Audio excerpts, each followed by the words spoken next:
سلطان صلاح الدین ایوبی کے دور کے ایمان افروز واقعات۔ سلطان کمرے میں اکیلا تھا۔ اس نے دونوں کو بٹھایا اور موبی سے پوچھا، کیا تمہارا باپ پیدائشی گونگا اور بہرا ہے؟ ہاں سلطان محترم، موبی نے جواب دیا، یہ اس کا پیدائشی نقص ہے۔ سلطان ایوبی بیٹھا نہیں، کمرے میں ٹہلتا رہا اور بولا، میں نے تمہاری شکایت اور مطالبہ سن لیا ہے۔ مجھے تمہارے ساتھ پوری ہمدردی ہے۔ میں تمہیں یہاں زمین بھی دوں گا اور مکان بھی بنوا دوں گا۔ سنا ہے تم کچھ اور بھی مجھ سے کہنا چاہتی ہو؟ اللہ آپ کا اقبال بلند کرے، موبی نے کہا، آپ کو بتا دیا گیا ہوگا کہ میرے ساتھ کوئی آدمی شادی نہیں کرتا۔ لوگ مجھے حرم کی چچوڑی ہوئی ہڈی، فاحشہ اور بدکار کہتے ہیں، اور میرے باپ کو کہتے ہیں کہ اس نے بیٹی بیچ ڈالی تھی۔ آپ مجھے زمین اور مکان تو دے دیں گے، لیکن مجھے ایک خامند کی ضرورت ہے جو میری عزت کی رکھوالی کرے۔ اس نے جھجک کر کہا، میں ایسی بات کہنے کی جرات نہیں کر سکتی، لیکن اپنی ماں کی عرضداشت آپ تک پہنچانا چاہتی ہوں کہ آپ اگر میری شادی نہیں کرا سکتے تو مجھے اپنے حرم میں رکھ لیں۔ آپ میری عمر، میری شکل و صورت اور میرا جسم دیکھیں، کیا میں آپ کے قابل نہیں ہوں؟ یہ کہہ کر اس نے میگنانا ماریوس کے کندھے پہ ہاتھ رکھ کر دوسرا ہاتھ اپنے سینے پر رکھا اور سلطان ایوبی کی طرف اشارہ یہ اشارہ شاید پہلے سے طے شدہ تھا۔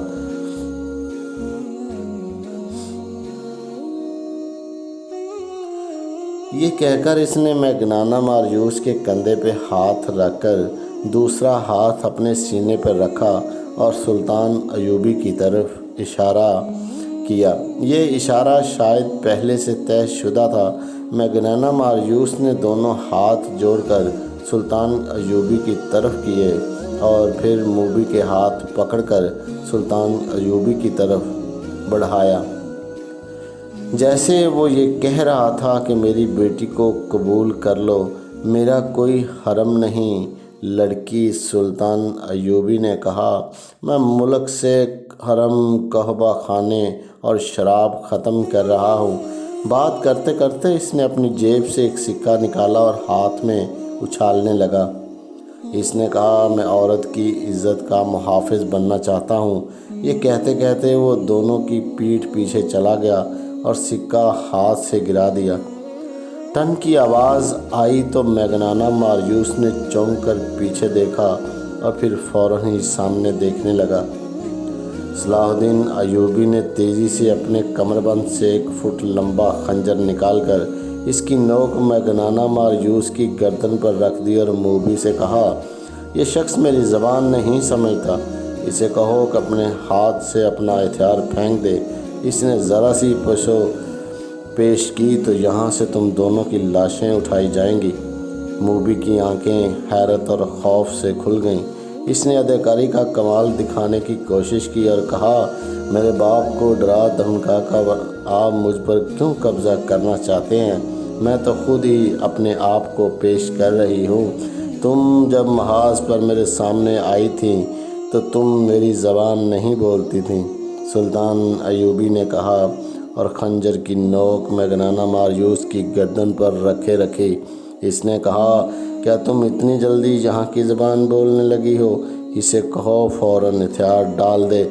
موبی نے اپنی زبان میں میگنانا ماریوس سے کچھ کہا تو اس نے چوغے کے اندر ہاتھ ڈال کر خنجر باہر نکالا، جو اتنا ہی لمبا تھا جتنا سلطان ایوبی کا۔ سلطان نے اس کے ہاتھ سے خنجر لے لیا اور اپنا خنجر اس کی گردن سے ہٹا کر کہا، باقی 6 لڑکیاں کہاں ہیں؟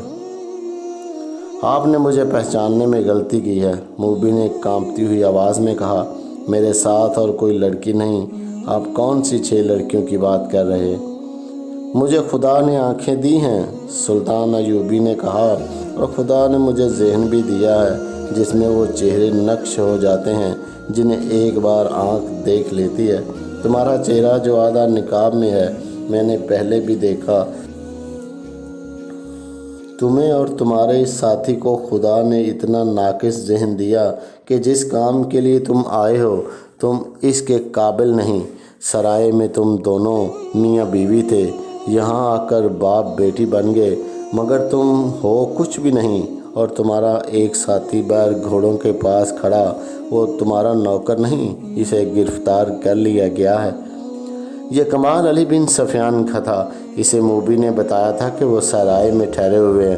وہ ان دونوں کو اپنے کمرے میں بٹھا کر باہر نکل گیا اور گھوڑے پر سوار ہو کر سرائے میں چلا گیا تھا۔ سرائے والوں نے ان کے حلیے بتا کر پوچھا تو اسے بتایا گیا کہ وہ میاں بیوی ہیں اور ان کے ساتھ ان کا نوکر ہے۔ اسے یہ بھی بتایا گیا کہ انہوں نے بازار سے کچھ کپڑے بھی خریدے تھے، جن میں لڑکی کا برقع نما چوگا اور جوتے بھی تھے۔ انہوں نے علی بن سفیان سے کہا تھا کہ وہ میاں بیوی ہیں۔ اس نے اور کوئی تفتیش نہ کی۔ اس کے کمرے کا تالا توڑ کر اس کے سامان کی تلاشی لی۔ اس سے چند ایسی اشیاء برآمد ہوئیں جنہوں نے شک کو یقین میں بدل دیا۔ علی بن سفیان سمجھ گیا کہ سلطان ایوبی سے ان کا تنہائی میں ملنے کا مطلب کیا ہو سکتا ہے۔ اس نے ان کے گھوڑے دیکھے تھے، اعلیٰ نسل کے تیز رفتار گھوڑے تھے۔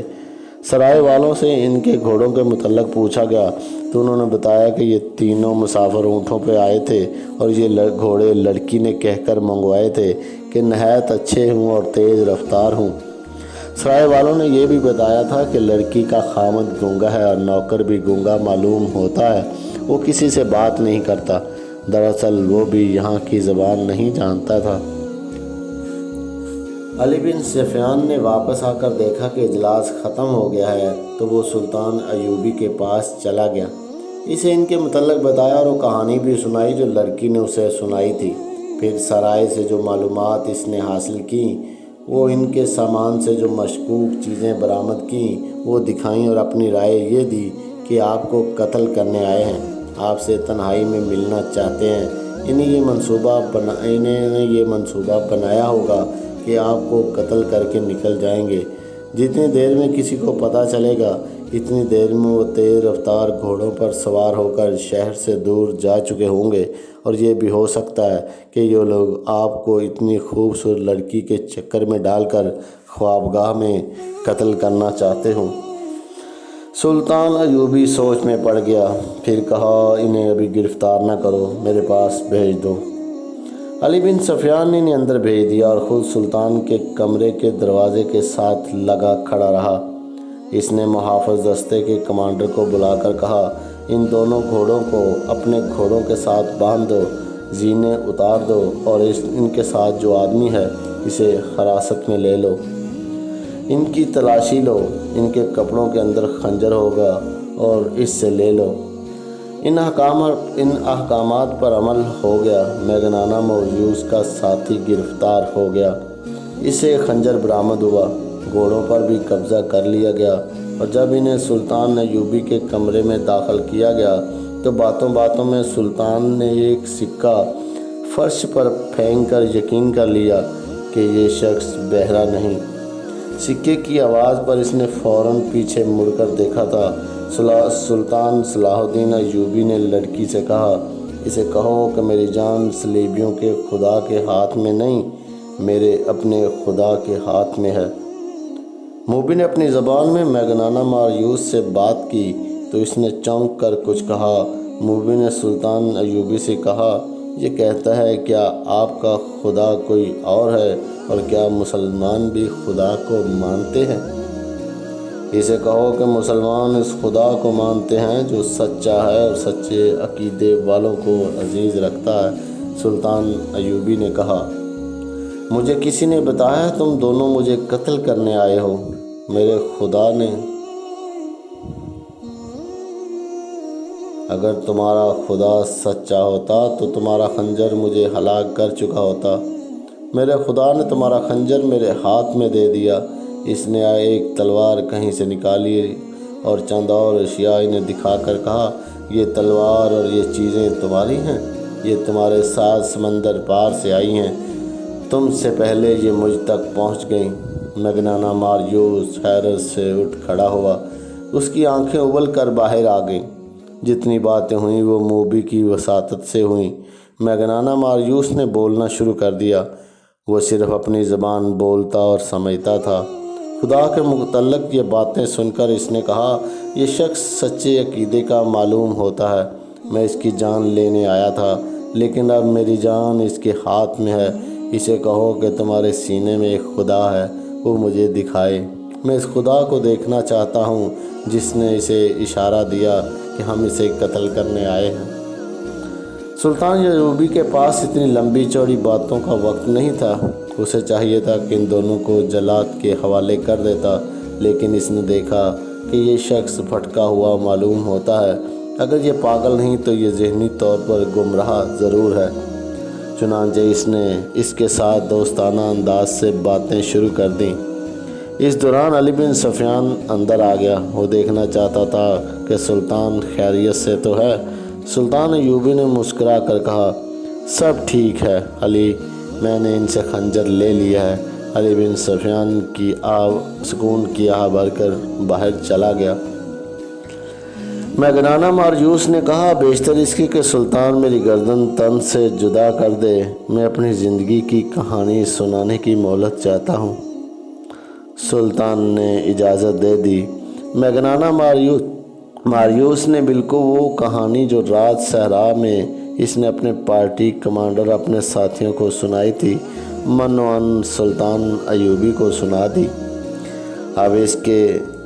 اب کہ اس نے سلیب پر لٹکتے ہوئے حضرت عیسیٰ علیہ السلام کے بت، کنواری مریم کی تصویر اور پادریوں کو اس خدا سے جس سے وہ پادری کی اجازت کے بغیر بات بھی نہ کر سکتا تھا، بیزاری کا اظہار اور زیادہ شدت سے کیا اور کہا، مرنے سے پہلے مجھے خدا کی ایک جھلک دکھا دو۔ میرے خدا نے بچوں کو بھوکا مار دیا، میری ماں کو اندھا کر دیا، میری بہن کو شرابی وحشیوں کا قیدی بنا دیا اور مجھے 30 سالوں کے لیے قید خانے میں بند کرا دیا۔ میں وہاں سے نکلا تو موت کے منہ میں آ پڑا۔ سلطان، میری جان تیرے ہاتھ میں، مجھے سچا خدا دکھا دے، میں اس سے فریاد کروں گا، اس سے انصاف مانگوں گا۔ تیری جان میرے ہاتھ میں نہیں، سلطان ایوبی نے کہا، میرے خدا کے ہاتھ میں ہے۔ اگر میرے ہاتھ میں ہوتی تو اس وقت تم میرے جلاد کے پاس ہوتے۔ میں تمہیں وہ سچا خدا دکھا دوں گا جو تیری گردن مارنے سے مجھے روک رہا ہے، لیکن تجھے اس خدا کا سچا عقیدہ قبول کرنا ہوگا، ورنہ خدا تمہاری فریاد نہیں سنے گا اور انصاف بھی نہیں ملے گا۔ سلطان ایوبی نے اس کا خنجر اس کی گود میں پھینک دیا اور خود اس کے پاس جا کر اس کی طرف پیٹ کر کے کھڑا ہو گیا۔ موبی سے کہا، اسے کہو میں اپنی جان اس کے حوالے کرتا ہوں، یہ خنجر میری پیٹھ میں کھونپ دے۔ میگنانا ماریوس نے خنجر ہاتھ میں لے لیا، اسے غور سے دیکھا۔ سلطان ایوبی کی پیٹھ پر نگاہ دوڑائی، اٹھا اور سلطان کے سامنے چلا گیا۔ اسے سر سے پاؤں تک دیکھا۔ یہ سلطان صلاح الدین ایوبی کی جلالی شخصیت کا اثر تھا یا سلطان کی آنکھوں کی چمک میں اسے سچا خدا نظر آ گیا کہ اس کے ہاتھ کانپے۔ اس نے خنجر سلطان ایوبی کے قدموں میں رکھ دیا۔ وہ دوزانوں بیٹھ گیا اور سلطان ایوبی کا ہاتھ چوم کر زار و قطار رونے لگا۔ موبی سے کہا، اسے کہو کہ یا تو یہ خود خدا ہے یا اس نے خدا کو اپنے سینے میں قید کر رکھا ہے، اسے کہو مجھے اپنا خدا دکھا دو۔ سلطان ایوبی نے اسے اٹھایا اور سینے سے لگا کر اپنے ہاتھ سے اس کے آنسو پونجے۔ وہ تو بھٹکا ہوا انسان تھا، اس کے دل میں مسلمانوں کے خلاف نفرت بھر دی گئی تھی اور اسلام کے خلاف زہر ڈالا گیا تھا۔ پھر حالات نے اسے اپنے مذہب سے بیزار کیا۔ یہ ایک قسم کا پاگل پن تھا اور ایک تشنگی تھی جو اسے ایسی خطرناک مہم پر لے آئی۔ سلطان ایوبی اسے بے گناہ سمجھتا تھا، لیکن اسے عذاب بھی نہ کیا بلکہ اپنے پاس رکھ لیا۔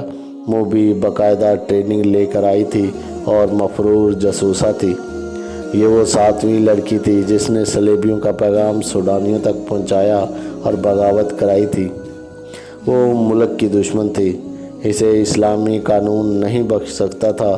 سلطان نے اسے اور اس کے ساتھی کو علی بن سفیان کے حوالے کر دیا تفتیش میں دونوں نے اقبال جرم کر لیا اور یہ بھی بتا دیا کہ رسد کے قافلے کو انہوں نے ہی لوٹا تھا اور لڑکیوں کو بھی انہوں نے آزاد کرایا اور محافظ دستے کو ہلاک کیا اور بالیان اور اس کے ساتھیوں کو بھی انہوں نے ہلاک کیا تھا۔ یہ تفتیش 3 دن جاری رہی۔ اس دوران میگنانا ماریوس کا دماغ روشن ہو چکا تھا۔ ایک بار اس نے سلطان ایوبی سے پوچھا، کیا آپ نے اس لڑکی کو مسلمان کر کے حرم میں داخل کر لیا ہے؟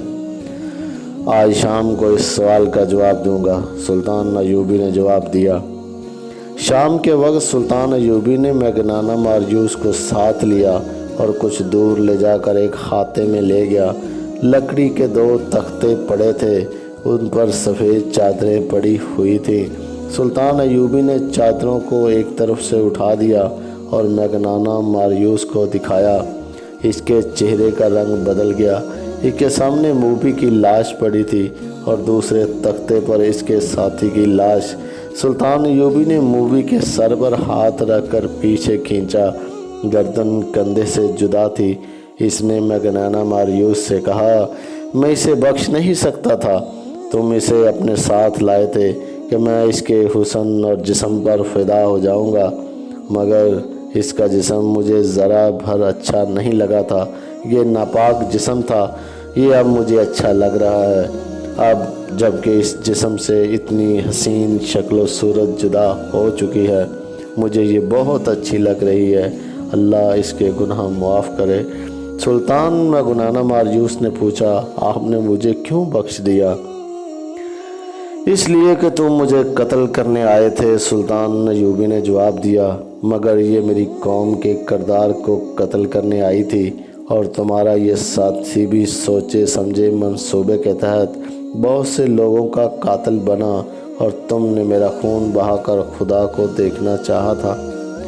چند ہی دنوں بعد میگنانا ماریوس سیف اللہ بن گیا، جو بعد میں سلطان ایوبی کے محافظ دستے میں شامل ہوا، اور جب سلطان ایوبی خالق حقیقی سے جا ملا تو سیف اللہ نے زندگی کے آخری 17 برس سلطان ایوبی کی قبر پر گزار دیے۔ آج کسی کو بھی معلوم نہیں کہ سیف اللہ کی قبر کہاں ہے۔ جاری ہے۔